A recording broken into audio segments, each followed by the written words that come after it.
তাহলে এই জায়গায় একটা আল্লাহ এবং নবীর প্রেমের আয়না বসাতে হবে। কথা বলেন ঠিক কি না? তাহলে ওগুলা যে দিবে, এবার মনে করেন আপনার জুতা হারাই গেছে, মসজিদ থেকে বের হওয়ার পরে জুতা হারাই গেছে, আপনি চাইলে দুইটা কাজ করতে পারেন। সচরাচর কোনটা করি? নতুন জুতা কিনেছি,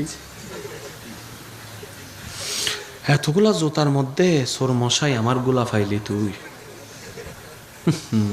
আচ্ছা, এভাবে যখন সময়টা কাটাই, জুতা কি ফেরত আসবে? তাহলে কোনো লাভ? যেটা এতদিন করেছি। কিন্তু যদি চালাক হই কিভাবে করব? আলহামদুলিল্লাহ। একজনও বলবে, এই তুমি কি পাগল, জুতা হারিয়ে গিয়েছে আলহামদুলিল্লাহ বলো।